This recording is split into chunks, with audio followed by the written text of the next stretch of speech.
Right. Hello every one, எல்லாரும் எப்படி இருக்கிறீங்க? இன்றைக்கு நாம 2023 பேப்பர் டிஸ்கஷன் அடுத்த வீடியோவில் சந்திக்கிறோம்.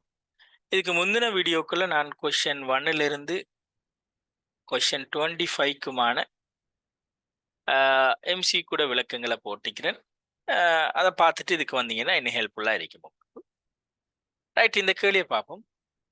உள்ளாரை ஏயையும் நீளம் எல்லையுமுடைய ஒரு கிடைக்குழாய் ஒன்றினூடாக ஓர் அமுக்க வித்தியாசம் டெல்டா பியின் கீழ் செல்லும் பிசிக்குமை குணகம் நீட்டாவை உடைய ஒரு திரவத்தின் கதி வி என எழுதலாம். இங்கு சி பரிமாணமல்லா மாறிலியாகும். எண்ணின் பெருமானம் யாது? இது ஒரு இலகுவான கேள்வி. இங்க என்னண்டா, உங்களோட புவசேயின் சமன்பாடு படிச்சிருப்பீங்க. அதை வச்சு செஞ்சு போனீங்கன்னா இலகுவாக வரும். அந்த சமன்பாடு மறந்தா கொஞ்சம் இது கஷ்டமா இருக்கும். இல்லாட்டி என்ன செய்யணும், நீங்க எல்லாத்துக்கும் பிரதியிட்டு சுருக்கி என்ன காண வேண்டிய நிலைமை வரும். ரைட். அதை விட உங்களோட புவசையோட சமன்பாடு ஞாபகம் இருக்கும். புவசையின் சமன்பாடு அவர் என்ன சொன்னார், ஒரு மைத்துளை குழாய் அப்படியான ஒரு பதார்த்தங்களுக்கு Q வந்து அவர் சொன்னது என்ன, அப்படியான பதார்த்தங்களுக்கு உங்களோட Q அதாவது பாய்ச்சல் வீதம் அவர் சொன்னார் என்ன, ஒரு மாறிலி அவர் 6/4 அடுக்குக்கு விகித சமனாகவும் அழுத்த படித்திறனுக்கு விகித சமனாகவும் அதே போல என்ன பாகுநிலை குணகம் கூடினா பாய்ச்சல் வீதம் குறையும் என்றும் சொன்னார். அந்த மாறிலிய π/8 என்று சொன்னார். ரைட், π/8 ஏயின் 4 அடுக்கு டெல்டா பி நீட்டா எல். ரைட், இது வந்து என்ன, ஒரு மைத்துளை குழாய், எல் நீளமுடைய மைத்துளை குழாயில வார பாய்ச்சல் வீதம் என்ன, இவர் ஆரை தான் இது வந்து ஏங்கிறது ஆரை என்ன. ஓகே, உள்ளாரை அவர உள்ளாரையா இருக்கும். அதாவது அதுக்குள்ள இருக்கிற திரவம் பாயிர அளவா இருக்கும் என்ன. ரைட், டெல்டா பிங்கிற இந்த ரெண்டு அழுத்தங்களுக்கு இடையிலான இந்த ரெண்டு அந்தங்களுக்கு இடையிலான என்ன அமுக்க வித்தியாசம். நீட்டா இந்த திரவத்திட பாகுநிலை குணகம். ரைட், இதை வச்சு செஞ்சோம்னா லேஸ் என்ன. இப்ப என்ன சொல்றாரு, இந்த வேகத்துக்குரிய இங்கெல்ல வேகம் என்ன, திரவத்திர கதி. திரவத்திர கதியை நீங்க கொண்டாடணும்னா உங்களுக்கு தெரியும், இந்த பாய்ச்சல் வீதத்தை நாம ஹைட்ரோல படிச்சுப்போம். இன்னொரு வகையா எழுதலாம் என்ன, ஏ தர வி. ஏ வந்து என்ன, அந்த திரவம் பாயிர பரப்பு. திரவம் என்ன பரப்புல பாருவாரு, அதுல உள்ளாரைக்கு சமனான இவர உள்ளாரை இந்த இதுக்குள்ளதான் திரவம் பாய்வாரு. அப்ப அவர்ற பரப்பளவு என்ன, பை ஏ வர்க்கம் பி என்று வருவார். ரைட், அதை நீங்க இங்க பிரதியிட்டா பை ஏ வர்க்கம் பி, இவர் வந்து π/8 என்ன, ஏ 4 டெல்டா பி நீட்டா எல். ரைட், ஓகே, இந்த பையெல்லாம் கேன்சல் ஆகும். இவர் என்ன வர்க்கம் கொண்டு வர்றாரு. இனி வி தான் கேள்வி என்ன, அவ்வளவுதான். இனிமேல முடிஞ்சு என்ன, ஏ வர்க்கம் டெல்டா பி 8 நீட்டா எல். ரைட், இங்க சி ஒரு மாறிலி, அந்த சி தானே ஒன்றிங்கிலிட்டு தந்திக்காங்க. எந்த பெருமானம் கேட்டுக்கார் என்ன, சிம்பிளா இங்க 2 வருவார். ரைட், மிச்சம் இலகுவாகவும் என்ன குயிக்காகவும் ஆன்சர் வரும் இந்த சமன்பாடு உங்களுக்கு தெரிஞ்சிருந்தால். இல்லாட்டி என்ன, நீங்க வளமைய மாதிரி என்ன ஆரைக்கு எல் அண்டு டெல்டா அமுக்கத்துக்குரிய பரிமாணம் எல்லாம் போட்டு சுருக்கிறீங்கன்னா என்ன பெரிய அளவுல என்ன டைம் எடுக்கும். ரைட், நீங்க சி கேட்கல, அவர் கேட்டது ஏன் தான் சிம்பிளா ஆன்சர் வருவார். ரைட், ஓகே, இது ஒரு உங்களோட டிரெக்ட் கொஸ்டின். இதுல எந்த விதமான ப்ராப்ளமும் உங்களுக்கு இருக்காது. ரைட், அடுத்தது போகும் 27. இது என்ன, ஓர் உருக்கு அளவு நாடா 20 பாகை சி வெப்பநிலையில் தரங்கணிக்கப்பட்டுள்ளது. தரங்கணிக்கிறேன்னா அங்க அந்த வெப்பநிலையில என்ன அதை உற்பத்தி செஞ்சிருக்காங்க. அது மட்டும் இல்லாம அளவு ஓடிட்டு இருக்கிறாங்கன்னு அர்த்தம். மாணவன் ஒருவன் 40 பாகை சியில் ஒரு நீளத்தை அளப்பதற்கு இந்நாடாவை பயன்படுத்துகிறான். அளவை நாடாவிலிருந்து அவன் வாசிக்கும் பெருமானம் 50 மீட்டர் ஆகும். உண்மையான நீளம் யாது?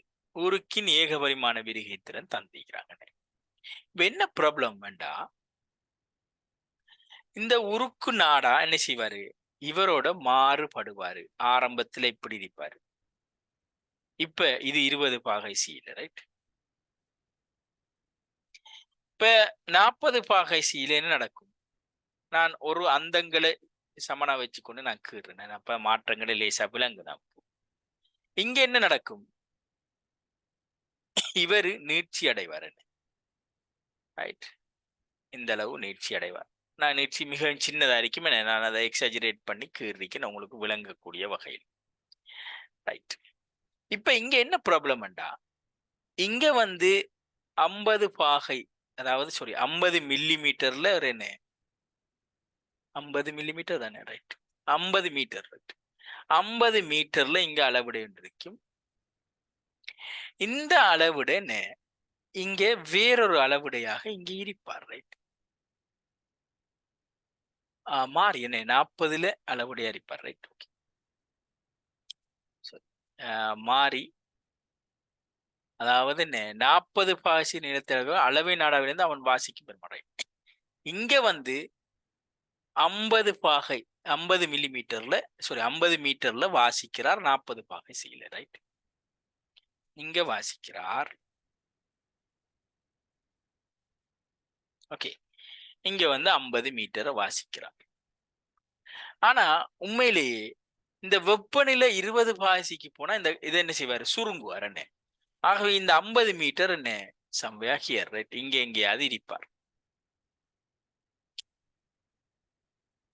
இப்ப 40 பாசில் இங்கதான் இந்த பெருமானத்தை வாசிக்கிறார். அப்போ உண்மையான நீளம்ங்கிறது என்ன, இவரு தரங்கணிச்ச வெப்பநிலையில காணும். தரங்கணிச்சது 20 பாகை சீனந்தியார், அங்க இவரை காணணும் என்னையா இருப்பாரு, ரைட்? அப்ப உண்மையிலேயே அங்க என்ன நடக்கும், இந்த 50 கூட இருக்கும் என்ன. அப்ப என்ன செய்யணும், இவ்வளவுதான் அந்த வெப்பநிலை மாற்றத்தால விரிகை அடைஞ்சவரு இந்த டெல்டா. அப்ப எப்பவுமே நீங்க என்ன இந்த மாற்றத்தை நீங்க காணணும் இந்த இந்த மாதிரி கேள்வியில, ரைட்? இந்த மாற்றம் உங்களுக்கு தெரியும் என்ன, எல் அல்பா டெல்டா டீட்டான்னு வருவாரு. இந்த மாற்றத்தை காண, இந்த மாற்றத்தை கண்டு அடுத்தது நாம யோசிக்கிறேன், இப்ப 20 பாகசில இருந்து 40 பாகசிக்கு போக நீளம் அதிகரிக்கும். ஆகவே ரீடிங் கூடணும் என்ன. அப்ப 50ஓட பெரிசு தான் விட என்ன, 50ஓட பெரியதுதான் விடையா வரணும் கட்டாயம். ஏன்னா இந்த 50க்குன்னா இங்க 20 பாய்ச்சில 50ஓட பெருசா வர, அப்ப இவரெல்லாம் ஆன்சரா வர மாட்டார், ஆரம்பத்திலே சொல்லிடலாம், ரைட்? இப்ப சிம்பிளா எல் அல்பா டீட்டா கண்டீங்கன்னா இது ஒரு ஒரு உருக்கு அளவு நாடா, ரைட்? ஓகே, இங்க ஆரம்பத்துல என்ன இவர் எல் எடுத்தீங்கன்னா என்ன வருவாரு, 50 என்ன ஆரம்பத்துல இந்த இப்ப இந்த 50 இங்க எவ்வளவு விரிகை அடைஞ்சிருக்கு உண்மையிலேங்கிறத கண்டனா நான் சரி என்ன. இப்ப இங்க இருக்கிற இந்த 50 எவ்வளவு விரிகை அடைஞ்சிருக்கிறது, அப்ப இந்த 50 மீட்டர் எவ்வளவு விரிகை அடைஞ்சிருக்கிறது நான் கண்டனா சிம்பிளா ஆன்சர் வந்துடும், ரைட்? அப்ப இவர் இது 50, அல்பா சந்திக்காங்க என்ன 2 தர 10⁵5, வெப்பநிலை வித்தியாசம் என்ன 20, ரைட்? ஓகே, அப்ப 2 0 என்ன 10⁵3 இருப்பா, 2 10 அங்க ஒரு 11 வருவார், அப்ப 10⁵2 இருப்பார் என்ன. அப்ப உண்மையிலே என்ன 0.02 மீட்டர். இப்ப 0.02 மீட்டர் தான் இந்த நீளம் மாற்றம் என்ன. இவர் என்ன செய்ய போறார், 50ஓட கூட போறார் என்ன, 50.02, ரைட்? இது நிறைய கேள்வியில் வந்திருக்கேன். 91ல என்ன 60, கொஸ்டின் நம்பர் 60, ரைட்? இங்கதான் இந்த கன்செப்ட் ஆரம்பத்துல ஆரம்பிச்சவங்க, ரைட்? இந்த இப்படியான கன்செப்ட கேட்கிற அளவிட மாறுறதுக்கு, ரைட்? இங்க ஒரு கவனமா இருக்கணும் என்ன, இங்க நிறைய கன்ஃபியூஷன் ஆகுறது. இப்ப 50 இப்ப இந்த படத்தை கீறினா தான் உங்களுக்கு அந்த இமேஜின் பண்ண வேண்டி வரும். ஆரம்பத்துல நீங்க படிக்கும் போது இந்த படங்களை கீறித்தான் நீங்க என்ன செய்யணும், பழக வேண்டி வரும், ரைட்? இந்த நீளத்தை தான் நாம காண போறோம். சிலாக்களுக்கு கன்ஃபியூஷன் ஆகிற, உண்மை நீளம் 50 அளக்காங்க தானே கன்ஃபியூஷன் ஆகும். இல்ல, உண்மை நீளம் வாசிக்கார் 50 என்ன. ரைட். 50 குறி இருக்கு. ஆனா இந்த 50 குறி என்ன செய்வாரு, நீட்சி அடைஞ்சிருப்பாரு என்ன. இங்கதான் அவர் அளவிட போட்டிருந்தாரு, அளவிட தரங்கணிச்சிருக்காரு இங்க. அப்ப இந்த அளவிட வெப்பநிலை கூடக்குள்ள கூடும் என்ன. அப்ப இந்த இந்த நாம போட்ட அளவிட உண்மையிலேயே பெருக்க போறாரு. சரியா? அப்ப ஸ்டூடெண்ட்ஸ் கொஞ்சம் குழம்பிக் கொள்வாங்க. குழம்புறதுக்குரிய காரணம் என்னன்னா, அவங்க இந்த படத்தை அவங்க கீறினா தான் அவங்களுக்கு தெளிவா விளங்கும். இப்ப உண்மையிலேயே ஆரம்பத்துல 20 பாய்ச்சிலேக்கு 50 மீட்டர் தான் அவர் உண்மையாக குறிச்ச 50 மீட்டருக்குரிய குறி. அந்த குறி 40 பாய்ச்சியாக்க என்ன செய்வாரு, நீண்டிருப்பாரு. ஆனா இங்க 50 வாசிக்கார். ஆனா உண்மையிலேயே 50 இல்ல, 50ஓட கூட இருக்கும்.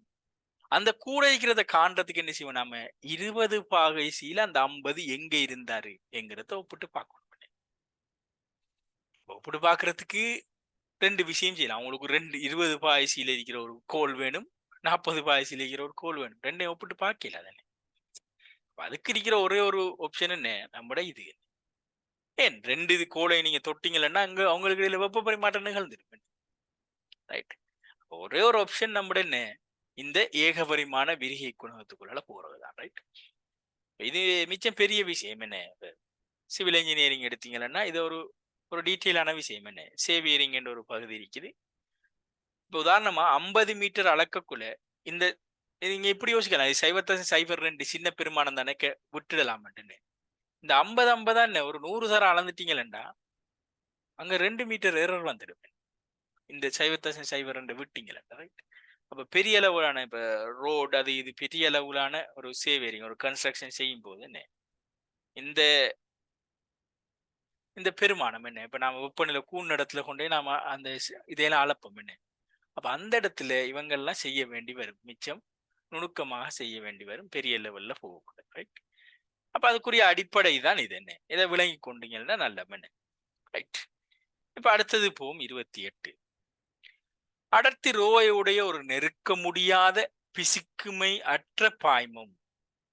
நெருக்க முடியாண்டா இந்த அடர்த்தி மாறாது என்ன, நெருக்கினா கனவளவு மாறும், அப்ப அடர்த்தி மாறும். இப்ப நெருக்க முடியாதுங்க, அடர்த்தி மாறாது. பிசுக்கற்ற பாய்மம் உள்ளாரை ஆரையுடைய ஒரு கிடைக்குறையினராக பாய்ந்து பின்னர் R/2 ஆரையுடைய குழாயின் ஒரு ஒடுக்கமான பகுதியினூடாக செல்கிறது. இது ரெண்டு மென்ஷன் பண்ணக்க உங்களுக்கு விளங்கும். இது பேனுலிய பத்தி கதைக்காரன் அவரு. பேனுலிங்கிறது உண்மையிலே சக்தி என்ன, மொத்த சக்தி மாறாதுங்கிறதா பேனுலிய தத்துவம். அவ்வளவுதான். ரைட். அப்ப இப்ப என்ன செய்யறாரு, ஆரையுடைய பகுதியிலிருந்து R/2 ஆரையுடைய ஒடுக்கமான பகுதியினூடாக செல்கிறது. குழாயின் அகன்ற பகுதியில் உள்ள பாய்மத்தின் அமுக்கமும் வேகமும் பீனோட்டும் வீணோட்டுமா. குழாயின் ஒடுங்கிய பகுதியில் உள்ள பாய்மத்தின் அமுக்கம் யாதுங்கிறதா கேள்வி. அப்ப இப்படி இருக்கிறவரு சரி, அவர் R/2 வரப்புடைய என்ன, R/2 ஆரையுடைய இங்க ஆரை ஆறாம், இங்க R/2 இதுக்குள்ள போறாரு என்ன. ரைட். இப்ப இங்க வேகம் வீணோட்டண்டா இங்க என்ன அறிப்பாரு ஏண்டா உங்களுக்கு தெரியும் என்ன, Q சமன் AB. அப்ப இதுல இருந்து இந்த A வந்து என்ன, ஆறட வர்க்கத்துக்கு விகித சமன். ரைட். அப்ப 6 2 மடங்கா குறைஞ்சா ஆறட வர்க்கம் 4 மடங்கா குறையும். இது குறையும். இது மாறாம இருக்கணும்டா, இது அதிகரிக்கணும். கட்டாயம் இங்க என்ன, V என்ன 4 மடங்கால கூடும். ஏன் ஆறட வர்க்கம் 4 மடங்கால குறையும்.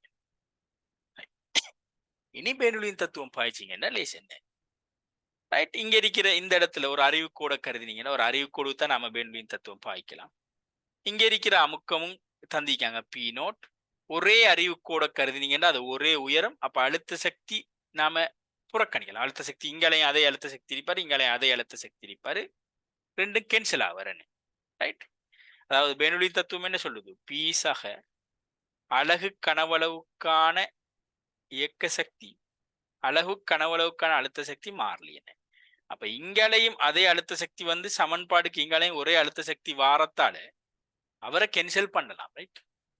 அப்ப உங்களுக்கு கடைசியா மிஞ்ச போறது என்ன, half rho P0 வர்க்கம்.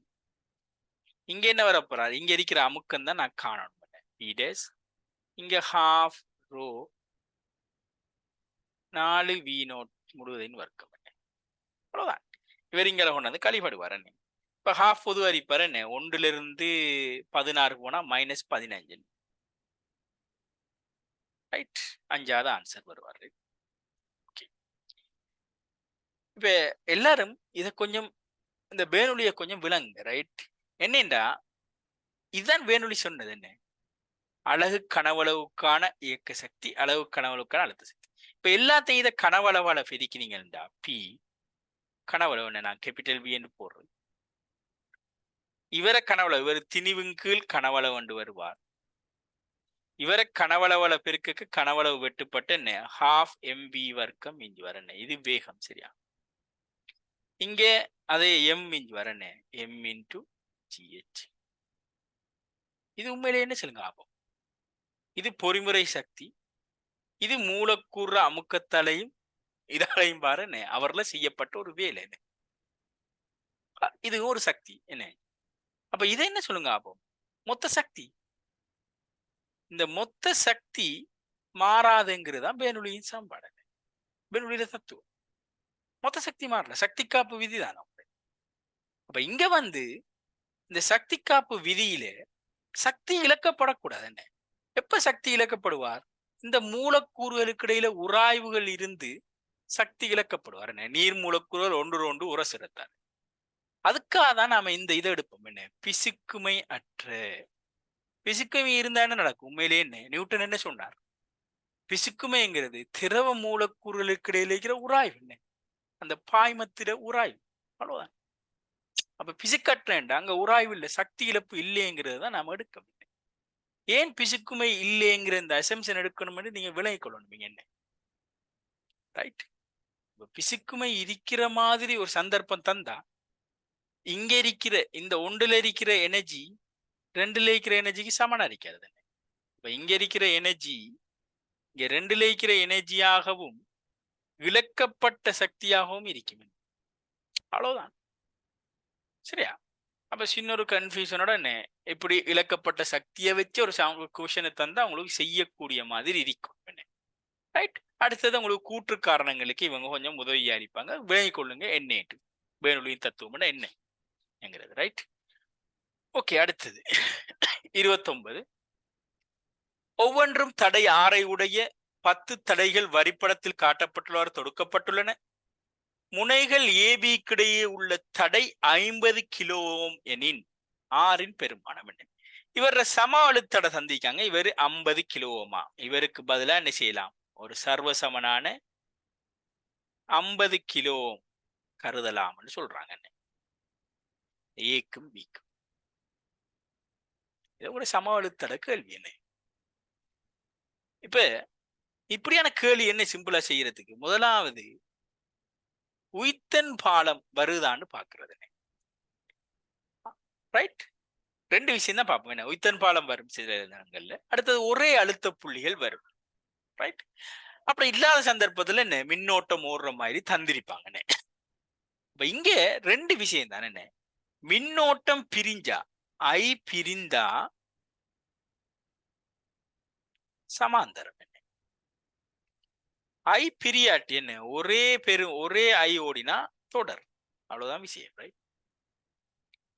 அப்ப இங்க ஐ பிரிய போறாரு, அப்ப இவர் சமாந்தரம், இவங்க 2 பேர் இருக்கிறது. அதுக்கு இன்னொரு விஷயம் நீங்க நோட் பண்ணணும், உய்த்தன் பாலம் இருக்கான்னு பாக்குறது. அடுத்தது முக்கியமான விஷயம் என்ன, ஒரே அழுத்த புள்ளிகளை இனங்காட்டு. அழுத்த புள்ளிகள் என்ன, தடை இருந்தால்தான் அங்க அழுத்த வீழ்ச்சி நடக்கும்.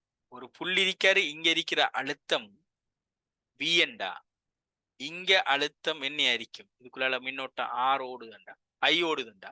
இங்க இருக்கிற அழுத்தம் என்ன, இந்த அழுத்தத்திலிருந்து இந்த ஐஆர் குறைஞ்சிருப்பாரு. இடையில எந்த விதமான தடையும் இல்லாட்டி இந்த ஐஆர் வராது, அதே அழுத்தம் இருப்பாருங்க. அதே அழுத்தம் இருக்காருன்னா அவங்க எல்லாம் ஒரே புள்ளி மாதிரியான ஆக்கள். உதாரணமா இவங்கள் எல்லாம் என்ன ஒரே புள்ளி, அதே மாதிரிதான் இவங்க 3 பேர், இவங்க 4 பேரும் என்ன ஒரே புள்ளி, அதே போலதான் இவங்க 2 பேரும்.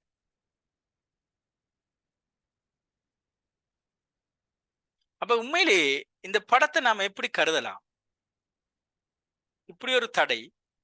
அடுத்தது இங்க 2 தடை. ரைட். அடுத்தது இவங்க எல்லாம் ஒரு புள்ளி என்ன, இங்கல 3 தடை.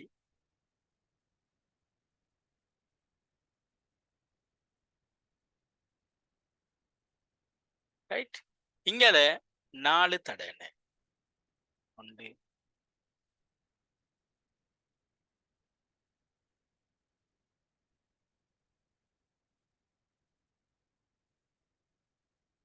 இப்படி கருதலாம். இதான் இந்த மொத்த பிக்சர் என்ன ஆர். ரைட். இதெல்லாம் ஆர் என்று தந்திக்காங்க. ரைட்.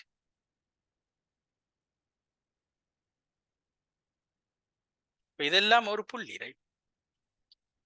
இப்ப விஷயம் முடிஞ்ச என்ன, இவருக்குரிய தடை ஆர், இவரெல்லாம் தொடர் என்ன, இவருக்குரிய தடை r/2, இவருக்குரிய தடை r/3, இவருக்குரிய தடை r/4. இவங்க எல்லாம் சேர்ந்து என்ன 50 என்று தந்திக்கார். அவ்வளவுதான். இனி ஆற கண்டா சரி என்ன. ரைட். அப்ப இது ஒரு முக்கியமான ஐடியா. உங்களோட இது என்ன, உங்களோட தடைகளை எடுக்கிறது. அதுல முக்கியமான என்ன, இவரு இருக்கிறது. ரைட். இவங்க எவ்வளவு பேரும், அதாவது என்ன, ஒரே அழுத்த புள்ளிகளை இனங்காண்றது முக்கியமான ஒரு விஷயம். ரைட். இப்ப இவங்களை செஞ்ச என்ன, அரையும் ஹாலும் முக்கால் என்ன, முக்காலும் 1 இவர் என்ன 25 6 12 ஃபோமசியா வருவார். ரைட். ரைட். 50. அப்ப இதுல இருந்து நீங்க என்ன இதை எடுத்தீங்கன்னா என்ன, ஆர் வந்து என்ன 24 கிலோ மட்டும் வருவார். ரைட். ஓகே. சரியா. ரைட். இதுல இன்னொரு விஷயம், சில டைம்ல நாம என்ன எம்சிக்கு ஒரு எலிமினேஷன் டெக்னிக்ல செய்வோம். என்ன வராத ஆன்சரை கேன்சல் பண்ணி அப்படி சிலதை டிரெக்டா செஞ்சு எடுப்போம். அநேகமாக ஒரு சமன்பாடு யூஸ் பண்ணி ஆன்சர் எடுக்கிற கேள்விகளுக்கு டிரெக்டா ஆன்சர் எடுங்க. இதெல்லாம் சமன்பாடு யூஸ் பண்ணி இதுக்கு எலிமினேஷன்ல வரணும் மட்டும் இல்லை. ரைட். சமன்பாடு யூஸ் பண்ணி ஆன்சரை டிரெக்டா எடுப்போம். மற்ற கொஸ்டின்களுக்கு என்ன செய்யலாம், எலிமினேஷன் டெக்னிக்ல தான் எம்சிக்கு ஆன்சர் பண்ண பழகும். ரைட். அப்பதான் உங்களுக்கு சரியான ஆன்சர் என்ன செய்யுங்க கெப்ச் பண்ணக்கூடிய மாதிரி. உதாரணமா கிராஃப் கேள்வியல், கூற்றுக்காரண கேள்வியல், அதுகளுக்கெல்லாம். ரைட். ஓகே. இப்ப அடுத்தது 30ஆம் கேள்விக்கு வரும். ஒரு நிற ஒளிக்கதிர் ஒரு சமபக்க அரியம் பீல் இழிவு விலகல் டிக்கு உட்படுத்தப்படுகிறது.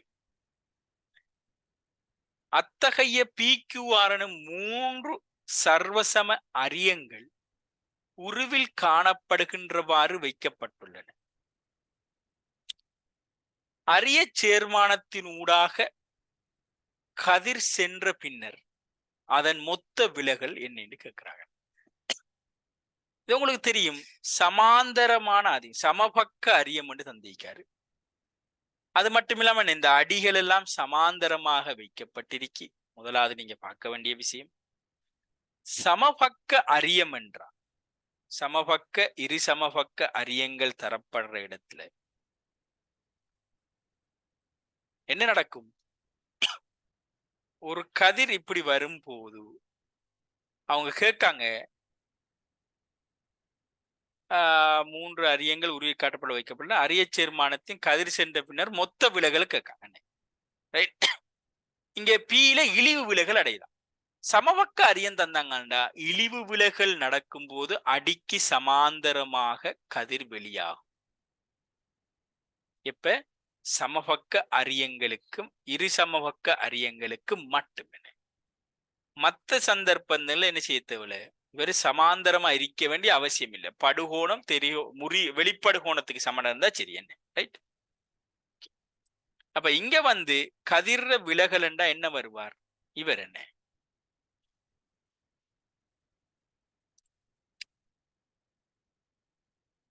சரியா, இதுதான் கதிர விலகல் டியாக வருவார்.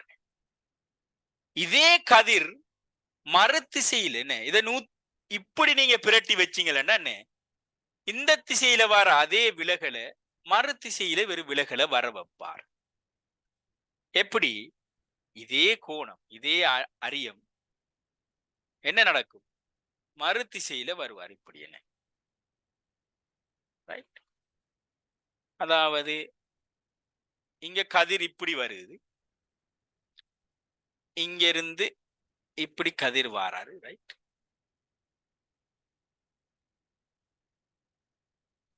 இப்ப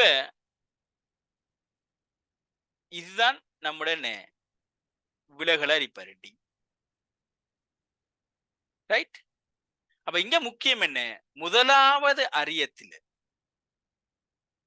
விலகலுக்கு திசை முக்கியம். முதலாவது அரியத்துல இந்த திசையில டி என்கிற விலகல் வருவாரு, இது பீல.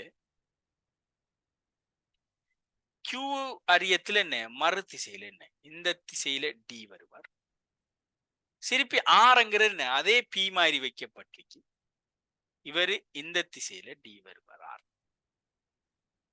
அப்ப மொத்தமான விலகல் என்றா நீங்க குறி பார்க்கணும், எல்லாத்தையும் ஒரே திசைக்கு மாத்தினீங்கன்னா இவரு டி இந்த திசையில எடுத்தீங்கன்னா இவரு குறிய மாத்தக்க மைனஸ் டி வருவார், இவர் அதே திசை டி. அப்ப கேன்சல் ஆகி கடைசியில டி வர பார்ப்பாரு, ரைட்? இங்க முக்கியம் என்ன, இந்த ஐடியா என்ன, அதாவது ஒரு சமபக்க முக்கோண அரியமா இருந்தா இங்க நடுவுல வார இந்த முறிகதிர் அடிக்கு சமாந்தரமா இருப்பார், மத்த அரியங்கள்ல இருக்க மாட்டாரு, ரைட்? இன்னொரு விஷயம் என்ன, ஒரு அரியத்தை நான் தந்து, இது நிறைய பேர் கன்ஃபியூஷன் ஆகிற ஒரு விஷயம். இந்த அரியத்தை தந்து, இந்த அரியத்தை எடுப்ப முதலாவது, இந்த அரியத்தை தந்து இவர் அரிய கோணம், ஒரு சமபக்க முக்கோணில் அரிய கோணம்னா நாம 60 பாகை என்று சிம்பிளா சொல்லலாம்.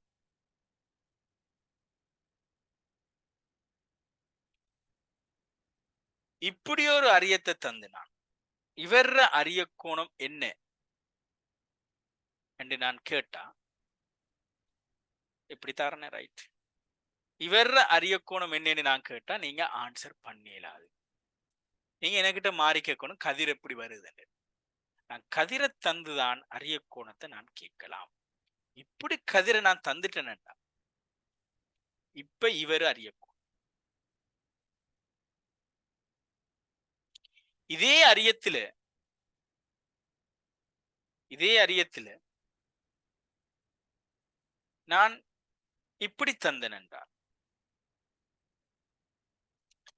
இப்படி கதிரை தந்தா இப்ப இது அரிய கோணம் இல்ல, இதுதான் என்ற அரிய. கவனமா இருக்கும், சரியா? அரிய கோணம்ங்கிறது சமபக்க அரியத்துக்குத்தான் சமணம். மற்ற நேரங்கள்ல அரிய கோணம் சொல்லணும்டா உங்களோட படுகதிர்ற முகத்துக்கும் வெளிப்படுகதிர்ற முகத்துக்கும் இடைப்பட்ட கோணம் தான் அரிய. அரிய கோணம் என்று சொல்லக்க என்ன, கதிர் தராம அரிய கோணத்தை கதைக்கிறாது, அதையும் விளங்கிக் கொள்ளணும், ரைட்? Okay, right. அப்ப இந்த பாயிண்ட்ல இந்த வீடியோ ஸ்டாப் பண்ணுவோம். என்ன நம்ம அடுத்த வீடியோல என்ன 31ல இருந்து 35க்குரிய விளக்கத்துகளை பார்ப்போம். ஏதாவது டவுட்டுகள் இருந்தா எனக்கு கமெண்ட் செக்ஷன்ல தெரிவிங்க. கட்டாயம் அடுத்த ஆக்களுக்கு ஷேர் பண்ணுங்க, மச்சாக்களுக்கு ஹெல்ப்ஃபுல்லா இருக்கும். என்ன நாலேஜ் வந்து இன்னொரு ஆளுக்கு ஷேர் பண்றது ஒரு மிச்ச நன்மையான ஒரு விஷயம். என்ன ரைட், சந்திப்போம் இன்னொரு வீடியோல.